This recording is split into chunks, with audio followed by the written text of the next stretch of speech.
In this episode, we talk about lunchboxes with a proud postal worker named Sessil Smabe. She's from the planet Niptune, where everyone has 14 hearts and 10 legs.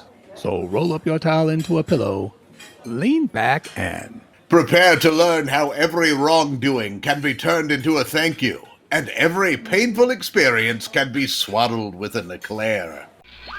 Shut up and sit down.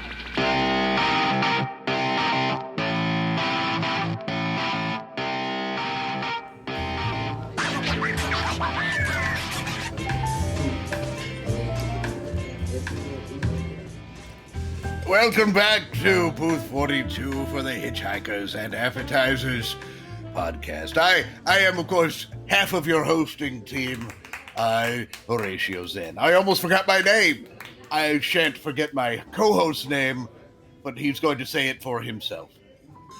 Trellis Gardeen is here, and I'm impressed that you said you're half the duo, but really twice the weight. Yes. So it's almost like you are the whole duo in a certain manner of speaking. I make up in quantity more than my share of the team. If you treated us as a unit, there's two of us. Yeah. But really, as far as mass goes, the ratio is clearly in your favor. If this was a novelty lunchbox set, I would be the lunchbox, and you would be the thermos. That is an excellent analogy, Harry. Yes, I know. I don't know if you've ever been on your game in this alert this early on into an episode. No, it's certainly going to be, I believe, what is it, declining results, or, I've already forgotten the term. Diminishing returns. Returns. Yes, lessening results. We're ignoring our guest, Trellis. Yes, this is true. So we would love to introduce you to our latest guest. What is your name? Hello, thank you for having me. I'm Sessil Smabe. I'd also like to, just on the record, say that I also love lunchboxes. It's like a present that you forgot that you were carrying, and then you open it up, 4 hours after you make it, and then you remember all over again just what you had to look forward to, and that can keep you going for the rest of the day. That kind of buzz you can live off until the next mealtime, I would say. But listen to me babbling away. You're charming me. Your babbling is charming. I do love lunchboxes. I'd like that to be known, if nothing else. Are lunchboxes a revered item on your planet, or is this more of just your thing? What is there not to revere? There is so much reverence all around us. I mean, if you just look for it, I think you will always find it. I mean, lint. What's that? That's small clouds that you didn't know were there in the lining of your shorts. You can get a good half hour's laugh out of a piece of lint, I find. Do you not? It's like you have an entire weather system in your pocket waiting for you to discover. Absolutely. I have storms of brewing in my pocket then. All the kind of conflicting lint. I find your personality just effervescent and very positive. Getting back to the lunchboxes, is there a certain style of lunchboxes? Is every person defined by a unique lunchbox? The kind of person you can trust the most is someone who carries around a typical rectangle curved corners so that you don't accidentally hurt yourself if it was to bash against you. That is very important. Yes. Always a curved corner, a sort of cobalt blue, anything with a kind of primary colour scheme to it, I think is a person to be trusted. If it's a flask full of milk, then all the more credit to them, because I don't think enough people carry around milk with them anymore. I understand that eventually milk can spoil and become a different type of foodstuff. Oh. I've heard a rumor of this. It sounds like magic alchemy to me. It's just a tangy cream. That's all that bad milk becomes. And, I wouldn't want to give it a bad name. It's an interesting kind of cream. That's what it turns into. I must admit that I have a slight phobia toward milk and milk products. This is new. What happened in your childhood, Horatio, that made you... Oh, no, it's not what happened in my childhood. It's what happened a few hours ago. I just had a vision of this. I saw some milk. It was on the floor. There was a great ruckus about it having gone on the floor. It just made me very uncomfortable. That was very traumatic. Were there any tears? There were tears. Ugh. There were tears. They were much crying, wailing, gnashing of teeth. Over your spilled milk. It wasn't even mine. Oh. And yet I got drawn into the emotional morass that was there. And how do you feel now? Oh, much better, because you've really allayed my fears about the whole dairy thing. That's lovely. Sessil, I'm very appreciative of the fact that you've talked Horatio off the ledge, because normally when he starts going off in these directions where he is upset, he may miss at least 3 or 4 meals, and I'm alone here in the booth, stuck. So this is very much appreciated. And the thing is, I could miss the meals and still just be sitting in the booth, and it would be like I'm not there because I'm not eating. And when I'm not eating, it's like I'm not me. Yeah. He's like an empty lunchbox at that point. Yes. Oh. Nothing inside. Yes. Just empty, not fulfilling its purpose. No surprise, nothing.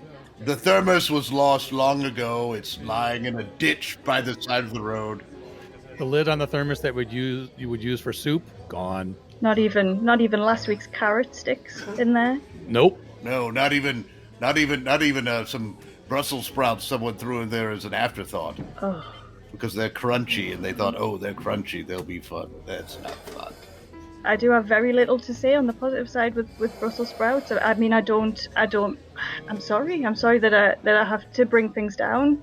I don't want to spend too long on it, really, but I find there isn't that much good to say about them, is all. So, Horatio, you are somewhat Brussels sprout equivalent, then, is what it sounds like.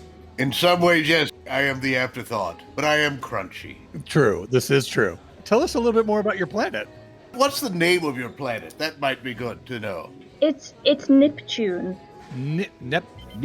Niptune. We wanted Neptune at the beginning, but there was we heard that what is now Neptune, at the time, the wannabe Neptune, they wanted in on it. They looked very sad to see that we had got there first. So we gave them Neptune. We didn't want them to be disappointed, so we took Niptune. It means at big events where different planets come together and communicate with each other, we're sort of taken less seriously than everyone else. But it was worth it just to see their faces when they finally got it. They were very happy to have Neptunes. We're okay with being Niptune. I think it's a fine name. Oh, well, thank you. And if other people can't accept the difference in a vowel, if their attention to detail is such that is going to throw them off completely, then they deserve to come to your planet. Now, is there anything that your planet is known for, in addition to being so closely named to Neptune? I suppose what I would say was a defining feature is that everyone is born with 14 hearts. Oh. Which some people find quite unusual. I mean, to a lot of people that seems surplus, but to us that's just life. That's they're all there. They're all on different rhythms because otherwise you don't want to be overcome with. Would you know what I meant if I said like a church organ or like a typewriter? That's what it looks like when they're all beating at different times. You must be excellent runners. That many hearts just keeps everything circulating around the entire body. Along with the let's see, 1, 2, 3, 4, 10 legs apparently. Am I counting that up right? 10 legs to go. It's probably need 14 hearts if you're gonna have 10 legs. And the other 4 legs we just imagine are there, and it makes us run all the faster. Oh, that makes sense. Makes very good sense. This is logic I can embrace. And I noticed when I was looking down there that you definitely have a wide array of different shoes. Is there a reason for that, or well, I was sorry. Go ahead. I interrupted you there. No. That was the question. I Yes. Oh no. He asked a question. In fact, I could start holding up a question mark sign after, because sometimes Trellis does not let his voice go up in that way. So if you need anything, I'm here for you. I have napkins aplenty and condiments to write things on them. Try the raise inflection every now and again. It's an awful lot of fun raising your voice. I mean, I can while away hours. Really? Oh, that does tickle. That was. Yes, it can be quite a rush if you do it. You have to be careful. Don't sit down while you're doing it sometimes, or you might pass out. Yes, for the first few times that you do it, I wouldn't recommend standing. No. I'll stay seated just to make sure I don't get too lightheaded and topple over. No, we wouldn't want that. Face first into an appetizer is not someplace I want to be. Also, it wastes the appetizer. Unless your mouth is open when you go down, but no, it would waste it for me because your face would have fallen in the appetizer. Oh, I see. Yeah, correct. But yes, back to the shoes. I want to know more about the shoes. Yes. Oh, yes. Back to the shoes. I thought I'd allow myself for every once in a while to have a jaunty day. So I stuck some bells on to the heels at first, which didn't work, so I moved them, and now I have a bell above each toe on every shoe, so people always hear me coming. It allows us to prepare for you Yes. in that way. Not long, but close enough. Say, oh, here she's coming. We should scoot over and make a place. Are the people on your planet easily startled? Is that the reason that you're putting the bells on there, to make sure they know you're coming? Oh no, we just like tinkly sounds. Anything high, we love things like that. Wait, so it goes up and down, like a fluty kind of sound, like that they can't hold a note. Oh yes, it is. It's very pleasing. I'm sorry, I diverted this a bit. The high sounds. Now the shoes. Back to the shoes, because there's so many here to talk about. Some look athletic, some look refined. Other sandals as well, I can see. It looks like you're pretty much ready for any and all terrain that you might encounter. Always be prepared for any ground you might step on is something we tell our children. It's something we tell ourselves. It's something we say quietly to ourselves as we fall asleep at night. You're sometimes still wearing the shoes. Sometimes we just never take them off so that you're extra ready. It seems like it would take a long time to take them off, too, that by the time you got all those shoes off, it would be time to get up again. That too, yes. Yes. That's good. I always keep my shoes on just in case. Is your planet varying in terrain, and that's why you need all these different kinds of shoes? Are you constantly wet, rocky, smooth, grassy? It was to begin with. Well, what I mean is, to begin with, it was very flat and very plain, and we thought, this won't do. We need something. We need a challenge when we walk somewhere or run. As we do more than walking. So we started. We'd take some clumps of rock and we'd throw them around and sometimes hit each other, but we'd always forgive if that happened. That's beautiful. Thank you. And we'd start thinking, well, the soles need to be different if we're going to be walking on different types of ground. So let's try out some different shapes. Let's try square soles. They were painful. We didn't try those for very long. No, let's try circular soles, which works sometimes if you don't have to be anywhere fast or soon.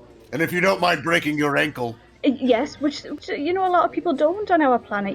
It's just another reason to get taken away in a fast vehicle and spend some time lying down with people who talk very softly to you. I would recommend it. Have you broken an ankle before? No, but it sounds lovely to do that on your planet. Oh, it is. If one of us were to come to your planet, both of us would probably be a bit excessive.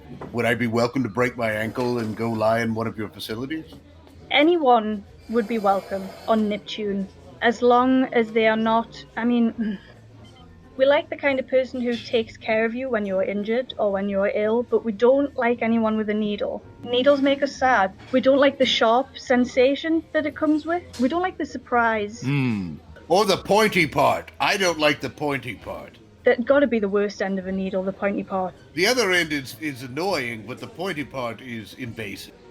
Very, very invasive. So there are no needles on your planet. Did you get rid of needles? The sad thing is that there are, and we have a very kind and fair system in place, so that on any day, anyone on our planet does unfortunately need to get a needle for something. An eclair shop is always built next door to them on that very same day, just so that they have something else to look forward to, and to know that it's not all bad.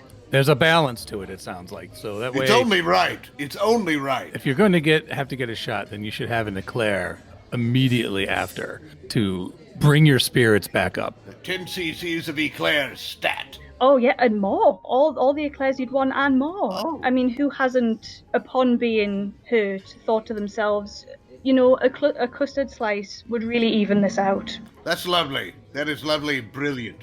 You mentioned since everyone can get needles when they need them and other care, is there a class structure on your planet? It sounds very like everyone is fairly equal and can do what they would like to do. Well, the youngest of us get the needles first.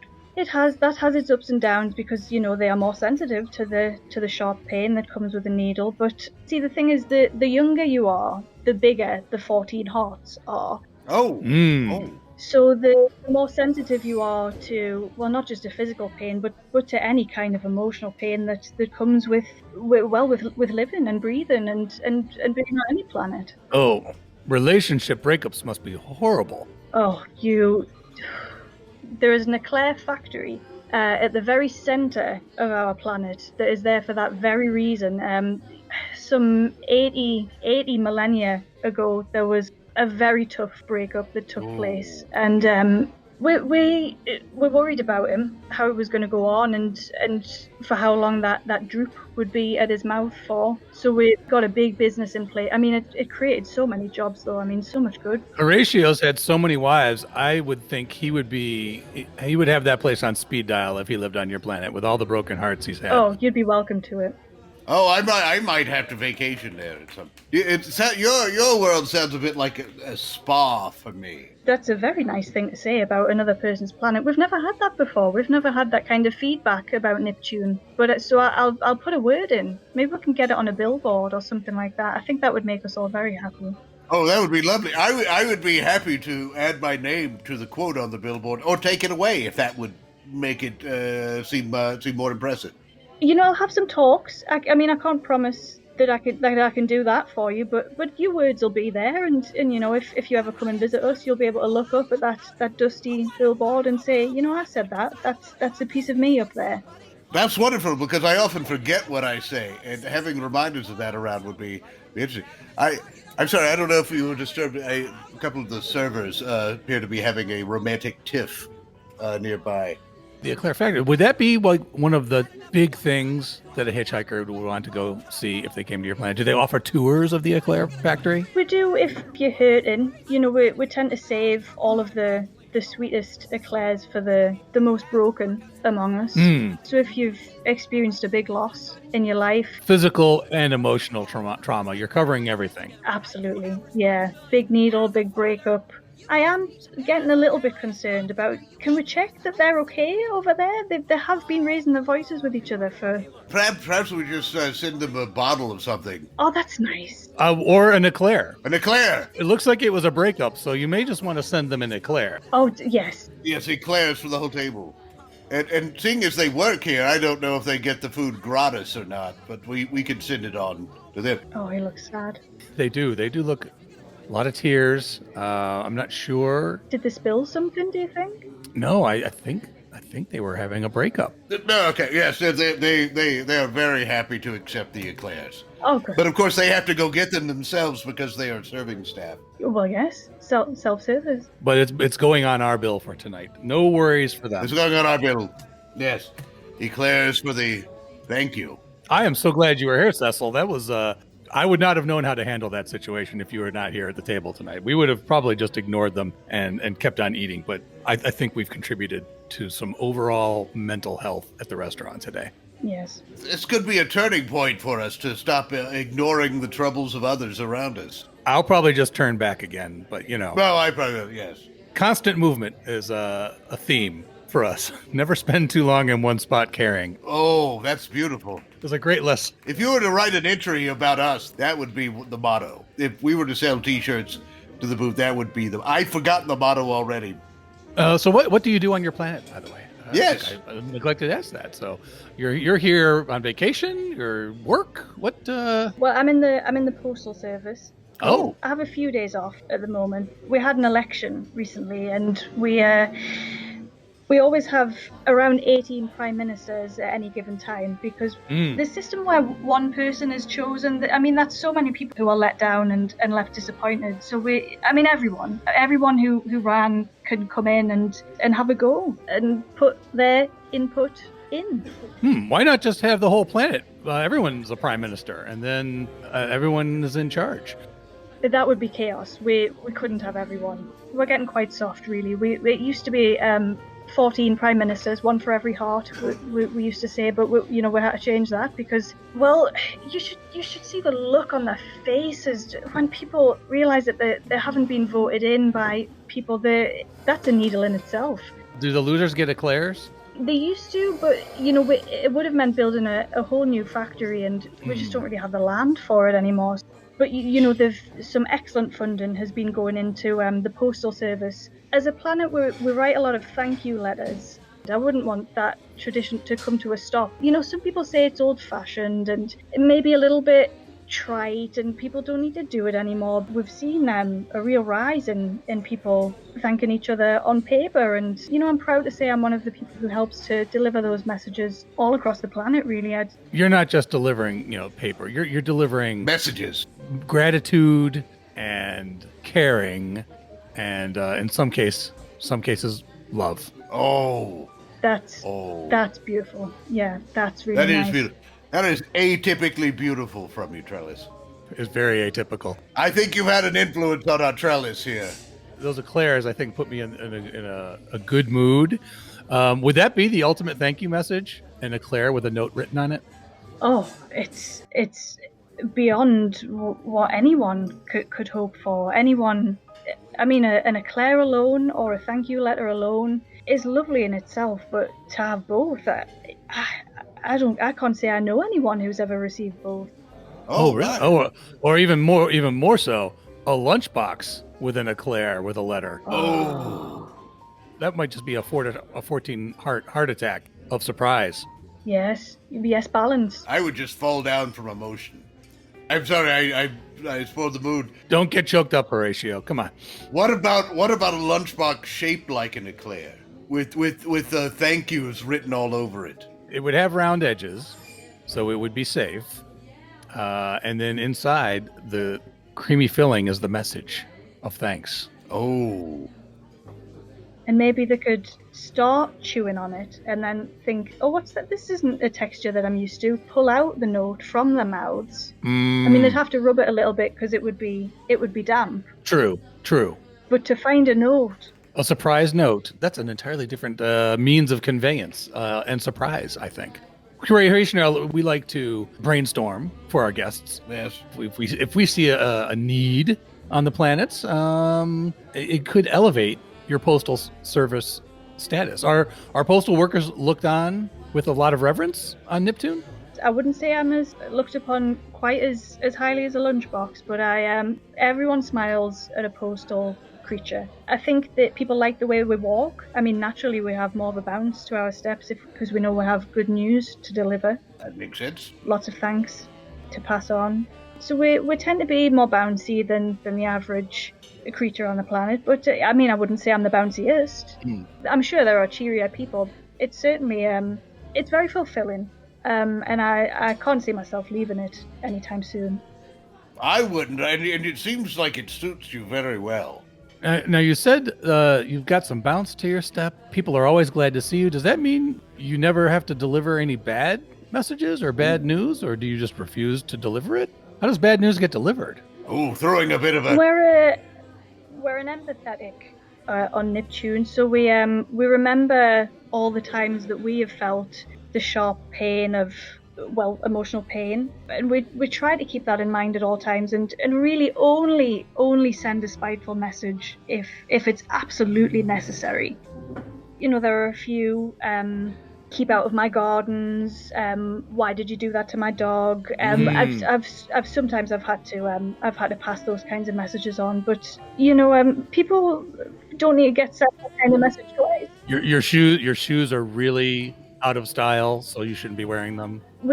So notes of that kind of nature, they're not the greatest to have to pass on, but they're few and far between. Not a lot of people have to be told to leave other people's dogs alone or to keep out of each other's gardens. You get told once and you stick to it, and then it's all in happy notes after that. Notes like, thank you for not doing that to my dog again. Yes, every wrongdoing can be turned into a thank you eventually if you turn yourself around. That is beautiful. Every wrongdoing can be turned into a thank you. Thank you for continuing to not walk in my garden. Absolutely. Yeah, sometimes the bare minimum should be thanked as well. Thank you for not being in a relationship with me, because we wouldn't get along. Oh, that's... That's heartfelt. Well, yeah. Anything to do with the relationship, we tread very carefully around things like that. That makes sense. I hope you don't mind. I've been sketching out a little note myself on this napkin. Oh, what an honor! A little thank you to both of you. Let's see. Thank you, Horatio, and thank you, Trellis, for your company, for being so open with me. You two are like my very own lunchboxes. Thank you. Oh, that is beautiful. You. You. I only have one heart, but I think it's beating like 14 hearts. That was so much the opposite of trauma. You're feeling traumatized? I may have forego eclairs for at least a couple of hours because you put an eclair in my heart. That's what we want, yeah. A metaphorical eclair right in there. Because a real one would just gum up the works. I'm not a doctor, but I have to assume that it would. No, thank goodness. But yeah, I completely understand the sentiment, and that's that's awfully nice of you to say. Not as nice as you, but thank you. We could try. Horatio, I think I've got. If you don't, then I do. What we want for. I've got. Well, okay. Let me just throw this out there. We'll have a friendly competition. Niptune, lunchboxes, eclairs, and empathetic notes. That's beautiful. Now mine is simply more of a. It's something more for a poster or something with some animal hanging there looking like they're struggling. Anyway. Inspirational is what you're going for. Inspirational. I don't do well with words, but images. I was thinking every wrongdoing can be turned into a thank you. Oh, yikes. Cecil, which one do you feel... Then whoever suggests is not taken gets an eclair. Which suggestion best embodies Niptune? And I can't elect both? You could. We can have both. Okay, Shelley, you type yours, I'll type mine. We'll see which one gets there first. Well, I was just going to say, whichever one submits first is the winner. So, all right. Oh, that's Mike Shorter. And Zinn. Niptune. Okay. See, I chose the shorter one. Well, my key stuck. My enter key was stuck. Your entry wins. Yeah. Fine, but either way, it still means a free dinner. So. And you get an eclair. We should write that method into our politics. Maybe that's what we needed to do all along. It's some kind of a race for everyone, and the first one to the bin wins. Something like that. That's something I can take back. That's perfect. You absolutely have to come back. Because I want to hear what effect this has on your political system. Yeah, me too. Yeah. Upheaval or a renaissance? There's only one or the other. There's nothing in between. There's never in between. No. Thank you so much, Cecil, for joining us. This has been lovely. Very lovely. We appreciate it. And I am going to just go shove my face into an eclair. Me too. Why not? All three. Eclairs all around.